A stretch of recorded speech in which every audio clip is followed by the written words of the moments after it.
le continent le plus reculé et le plus méconnu de la Terre recèle des secrets sous des kilomètres de glace. Pendant des décennies, ce fut une terre d'extrême, de silence et d'isolement. Aujourd'hui, nous allons explorer les dernières découvertes scientifiques qui pourraient changer notre façon de comprendre le pôle Sud. Le connaissons-nous vraiment? Ou ne faisons-nous qu'effleurer ce qu'il cache? Depuis les premières explorations au XIXe siècle, les scientifiques ont progressivement pénétré plus profondément dans la glace.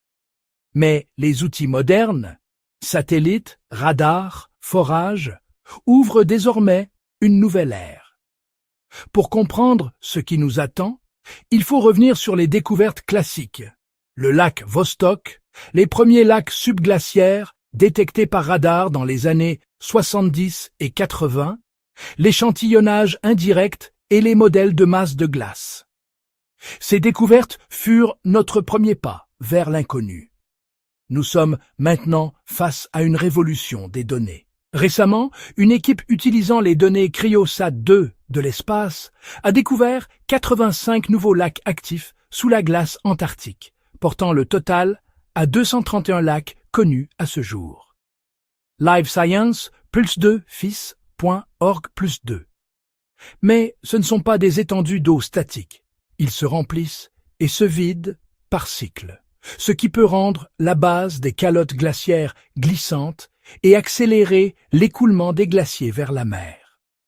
De plus, de nouveaux réseaux de drainage reliant ces lacs ont été cartographiés. Cela suggère un système subglaciaire beaucoup plus complexe et actif que nous le pensions. FIS.org+1. Dans la terre de Drowning Mode, 7 lacs actifs ont été découverts dans les zones côtières, où leur existence n'était pas attendue auparavant. tc.copernicus.org. Ces découvertes nous obligent à repenser les anciens modèles d'écoulement des glaces. Si vous regardez ceci sous forme de courts extraits ou d'aperçus, rendez-vous sur la chaîne pour voir la vidéo complète. Si vous regardez la vidéo en entier, restez et assurez-vous de cliquer sur le triple « J'aime » et de vous abonner pour ne manquer aucune future découverte. L'une des étapes les plus ambitieuses a été le forage du lac Mercer, en Antarctique. En 2023, le projet SALSA a extrait pour la première fois des sédiments stratifiés sous la glace. Cela nous donne un enregistrement géologique de l'activité ancienne dans des conditions extrêmes. NSF, National Science Foundation. En étudiant cela, nous pouvons comprendre les changements dans les calottes glaciaires, les périodes sèches ou humides possibles, et comment la couche subglaciaire s'est comportée au fil des siècles, ou des milliers d'années. Ces sédiments sont comme une capsule temporelle, un témoin silencieux des climats anciens et de la façon dont les processus terrestres se sont développés dans un isolement extrême. Même si nous n'avons pas exploré de grandes créatures, nous savons déjà que les lacs subglaciaires comme Williams abritent des communautés microbiennes capables de vivre sans lumière, sous une pression extrême et sans nutriments typiques. Wikipédia +1. Ces minuscules organismes transforment les minéraux en énergie. On les appelle chimiolitho-autotrophes, ce qui montre que la vie peut exister dans des conditions qui semblent impossibles. Certaines théories suggèrent que ces systèmes biologiques pourraient être similaires aux environnements des lunes glacées comme Europe ou Encelade. Pour comprendre pourquoi ces lacs existent et changent, nous devons examiner la chaleur provenant de la Terre. Les théories actuelles affirment que la chaleur géothermique, combinée à la pression sous les calottes glaciaires, peut faire fondre le fond, créant ainsi de l'eau liquide.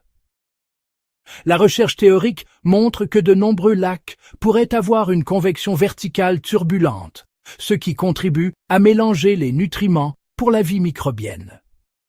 De plus, des études sur le drainage par les fissures suggèrent que les marées océaniques et la flexion de la glace peuvent créer des fissures qui permettent aux lacs supraglaciaires de s'écouler vers la base de la glace.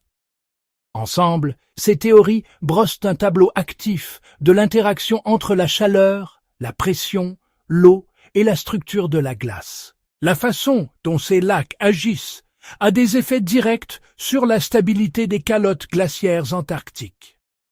En rendant le fond de la glace glissant, les lacs peuvent accélérer son écoulement vers la mer, ce qui contribue à l'élévation du niveau de la mer. Cependant, certaines zones, comme l'Antarctique de l'Est, ont montré une augmentation nette de la masse de glace en raison de fortes chutes de neige certaines années, rendant la situation plus compliquée.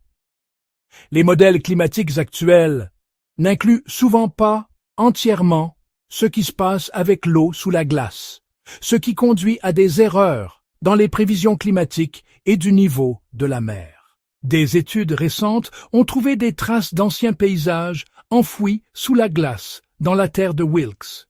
Des vallées, des rivières et même des environnements potentiellement tempérés datant de 30 millions d'années ont été identifiés. New York Post. Ces découvertes nous permettent d'imaginer un temps où l'Antarctique n'était pas un désert gelé, mais un endroit plus chaud et plus vert. Des échantillons d'anciens pollens et micro-organismes suggèrent qu'il y avait de la vie et des écosystèmes avant la grande expansion des glaciers. Même si les découvertes récentes sont incroyables, il y a des débats et des questions difficiles sur la façon dont nous étudions cela. Voici les questions de nos abonnés qui ont demandé ce sujet. Quelle est la fiabilité des données satellitaires pour déterminer de minuscules changements d'altitude? Le forage peut-il contaminer des écosystèmes intacts? Dans quelle mesure les sédiments d'un lac représentent-ils l'ensemble du continent? L'activité volcanique locale pourrait-elle aggraver la fonte, au fond, dans des zones comme l'Antarctique occidental? Vous et la science avancez avec des questions, et chaque découverte apporte plus de questions que de réponses. Ce que nous voyons aujourd'hui n'est pas la fin, mais le début d'une nouvelle ère de connaissances. Dans les années à venir, des missions plus ambitieuses tenteront de forer davantage de lacs, d'obtenir de meilleures images satellites et d'améliorer les modèles de mouvement de la glace. Ces efforts pourraient révéler des formes de vie inattendues, nous aider à mieux comprendre le changement climatique et nous faire repenser notre place dans l'évolution de la planète. Mais le grand mystère demeure. L'Antarctique nous montrera-t-il tout ce qu'il contient? Ou y aura-t-il toujours un voile que nous ne pourrons pas traverser? Chaque petit pas compte. Votre aide peut faire la différence. Ce projet ne serait pas possible sans des personnes comme vous. Si vous aimez ce que nous faisons et souhaitez nous soutenir, scannez le code QR sur votre écran et faites un don. Aucun montant n'est trop petit. Chaque contribution s'additionne et nous rapproche de notre objectif.